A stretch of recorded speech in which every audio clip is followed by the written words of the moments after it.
Hello friends, आज 8 सितंबर की second shift आपकी रेलवे ग्रुप डी एग्ज़ाम की ओवर हो चुकी है और हमें काफ़ी सारे क्वेश्चंस मिल चुके हैं जो हम आपके सामने आज शेयर करने वाले हैं।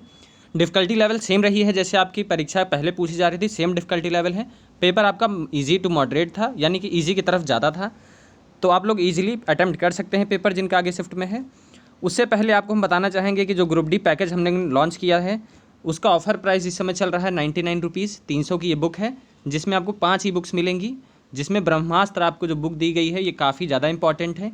अराउंड 80% जो है पेपर आपका यहाँ से पूछा जा रहा है, जिसका प्रूफ आज हम आपको देने वाले हैं। ये स्क्रीनशॉट है हमारी बुक की, आप देख सकते हैं। पहली शिफ्ट में आपसे आर्टिकल 148 पूछा था, यहाँ पर आप देख सकते हैं, और आपसे आर्टिकल 112 भी देखिए पूछा गया था, ये भी मेंशन है यहाँ पर। तो जितने भी आर्टिकल्स आपको पढ़ने हों, हिंदी में हो इंग्लिश में हो, सारी चीज़ें आपको यहाँ पर मिल जाएंगी। उसके बाद आपसे पूछा था कि कौन सी फ्रेंचाइजी जीती है गुजरात टाइटंस, देखिए 2022 का जीती हुई है। सारी चीज़ें आपको यहाँ पर मिल जाएंगी। नेक्स्ट देखिए आर्टिकल 51A पूछा था।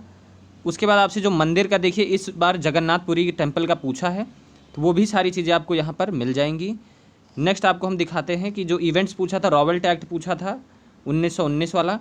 गंगा का रिवर पूछा था, गंगोत्री से कौन सी नदी निकलती है, गंगा, ये भी पूछा गया था। तो सारी चीज़ें आपको यहाँ पर मिल जा रही हैं। तो चलिए हम अपना सेशन स्टार्ट करते हैं कि देखते हैं कौन से क्वेश्चंस आज आपके शिफ्ट में पूछे गए थे। पूछा गया था कि मंगलयान के पीछे कौन सा नोट के पीछे कौन सा चित्र छपा होता है। तो मंगलयान जो है 2000 के पीछे, जो 2000 की नोट है आपके, उसके पीछे छपा होता है। नेक्स्ट क्वेश्चन पूछा था कि पुष्प में मादा जनन अंग कौन सा होता है, यानी कि फीमेल रिप्रोडक्टिव ऑर्गन फ्लावर का कौन सा होता है, तो वो कार्पेल होता है। नेक्स्ट क्वेश्चन देखिए आपसे क्या पूछा गया था कि पूर्णा नदी किसकी सहायक नदी है। तो देखिए ज्योग्राफी में नदियों से क्वेश्चंस लगातार आपसे पूछ रहे हैं, तो पूर्णा नदी जो है गोदावरी की सहायक नदी है।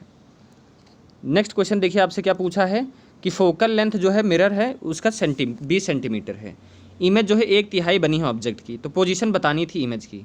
तो इसको आप लोग सिंपल से कर सकते हैं। कैसे करेंगे चलिए हम दिखाते हैं आपको। फोकल लेंथ आपकी 20 सेंटीमीटर दी हुई है, इमेज 1/3 बनी है, तो यानी कि आप ये कह सकते हैं कि V/U कितना है, 1/30 है, 1/3 है। यही चीज़ तो दी है। और ये क्या होता है, यही या तो आपका आवर्धन होता है यानी कि मैग्नीफिकेशन होता है। तो मैग्नीफिकेशन का फॉर्मूला क्या होता है, -V/U होता है। तो यहाँ से आप मुझे बताइए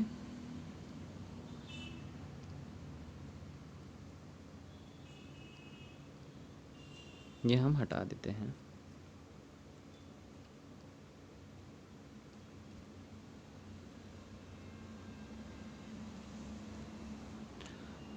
यानी कि मैग्नीफिकेशन आपका दिया हुआ है V/U दिया हुआ है A-1/3, यही तो होगा। अब मुझे आप लोग ये बता सकते हैं U की वैल्यू क्या हो जाएगी। U की वैल्यू हो जाएगी, U ऊपर जाएगा तो ये नीचे आएगा, यानी कि V-V/3, ये आपका हो गया। आप U की वैल्यू निकाल लीजिए, किसी की भी वैल्यू निकाल सकते हैं। जैसे अगर हम बताएं V/U -1/3 है, तो आप मुझे बताइए, हम यहाँ से V की वैल्यू भी निकाल सकते हैं। V की वैल्यू क्या हो जाएगी, तो U - U/3, यही हो जाएगा। तो अब हम लोग फॉर्मूले में रख देते हैं 1/f वाले में। तो 1/20 बराबर 1/V रखना था, 1/V रखेंगे तो 3 ऊपर आ जाएगा, माइनस का 3 ऊपर आ जाएगा और U नीचे ही रहेगा। -1/U तो ऑलरेडी रहता ही है यहाँ पर। तो अब आप मुझे बता सकते हैं कि इसकी वैल्यु क्या हो जाएगी। जब हम लोग एलसीएम लेंगे तो क्या हो जाएगा, ये -4 आ जाएगा। 1/20 बराबर -4/U। जब U की वैल्यू क्या आ जाएगी इसकी, आप देखिए तो -80 आ जाएगी। तो क्या पोजीशन होगी, 80 सेंटीमीटर पर ऑब्जेक्ट आपका रखा होगा। यही चीज़ आपसे पूछा गया था। V भी निकाल सकते हैं, U भी निकाल सकते हैं, जो भी पूछा है। आवर्धन भी निकाल सकते हैं, सारी चीज़ें आप लोग निकाल सकते हैं। पूछा गया था कि 2011 की जनगणना के अनुसार सबसे कम बोली जाने वाली कौन सी भाषा है।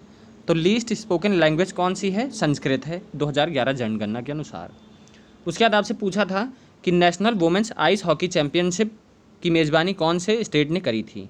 हिमाचल प्रदेश में national women's ice hockey championship खेली गई थी, जिसका विनर कौन था, लद्दाख की जो वुमेंस टीम थी वो जीती थी। नेक्स्ट क्वेश्चन आपसे पूछा गया था पंचायती राज अमेंडमेंट 1922 वाला, तो आपका 73rd अमेंडमेंट है। 3-4 बार ये क्वेश्चन आपके एग्जाम में रिपीट हो चुका है। उसके बाद water man of the India का पूछा गया था, तो वो कौन है, राजेंद्र सिंह है, बहुत बड़े इन्वायरमेंटलिस्ट हैं ये।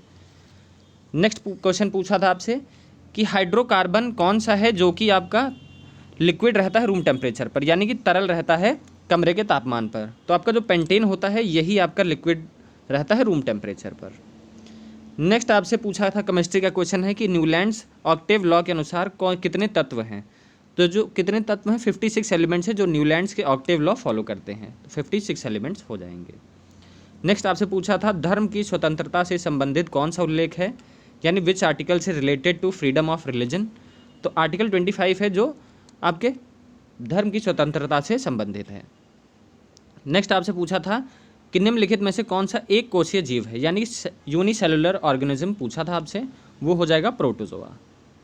नेक्स्ट क्वेश्चन है कि कितने पहले जो आपकी आवर्त सारणी थी उसमें कितने समूह थे। तो जो पहले आपकी आवर्त सारणी थी उसमें सिर्फ 8 समूह थे और 6 पीरियड्स थे। तो कुछ भी पूछ लेगा तो अब आप लोग कर लेंगे इसको। नेक्स्ट क्वेश्चन हम लोग देखते हैं, भारत का सबसे पुराना उच्च न्यायालय कौन सा है, यानी ओल्डेस्ट हाई कोर्ट आपका कलकत्ता हाई कोर्ट है। जगन्नाथपुरी टेम्पल कहाँ स्थित है पूछा था आज आपकी शिफ्ट में। तो जगन्नाथपुरी टेम्पल आपका उड़ीसा के राज्य में स्थित है। नेक्स्ट क्वेश्चन आपसे पूछा था कि उपभोक्ता संरक्षण अधिनियम कब पारित किया गया था। तो सन 1986 में उपभोक्ता संरक्षण अधिनियम पारित किया गया था। ये क्वेश्चन देखिए आपसे पूछी थी HCl + CaCO3 को हम लोग ऐड करेंगे तो क्या बनेगा। देखिए CaCl2 बनेगा क्योंकि कैल्शियम की वैलेंसी 2 होती है, क्लोरीन की 1 होती है, तो ये CaCl2 हो जाएगा। प्लस आपका कार्बन डाइऑक्साइड गैस बनेगी और प्लस आपका वाटर बनेगा। तो ये 3 कंपाउंड्स आपके बनने वाले हैं। ये क्वेश्चन आपसे पूछी गई थी। अब आप इसको बैलेंस कर लीजिए। बैलेंस कैसे करेंगे, यहाँ पर देखिए 2 हाइड्रोजन है, यहाँ पर आप 2 लगा दीजिए। क्लोरीन 2 हो गया, सब कुछ 2 हो गया, सारी चीज़ें अब आपकी क्या हो गई, बैलेंस हो गई। नेक्स्ट क्वेश्चन हम लोग देखेंगे, टेस्ट मैच में कपिल देव का रिकॉर्ड किसने तोड़ा है सबसे कम बॉल में हाफ सेंचुरी बनाने की। तो ऋषभ पंत ने सबसे मतलब कि फास्टेस्ट हाफ सेंचुरी बनाई है, कपिल देव का रिकॉर्ड तोड़ दिया है यहाँ पर। उसके बाद पूछा था कि निम्नलिखित में से कौन सा नॉन बायोडिग्रेडेबल है, जो गलता नहीं है। तो वो कौन सा है, प्लास्टिक है जो कभी ख़त्म नहीं होता है। उसके बाद असम का नववर्ष का त्यौहार पूछा था, बिहू होता है जो असम का नववर्ष न्यू ईयर फेस्टिवल के रूप में मनाया जाता है। तो गाइज आज का हमारा सेशन यहीं ख़त्म होता है। ओवरऑल हमें इतने क्वेश्चंस मिले थे। अगर आपको हमारा सेशन अच्छा लगा हो तो चैनल को जरूर लाइक सब्सक्राइब करिएगा और आपको इसकी PDF भी हमारे टेलीग्राम चैनल पर मिल जाएगी। तो मिलते हैं अपनी नेक्स्ट वीडियो में।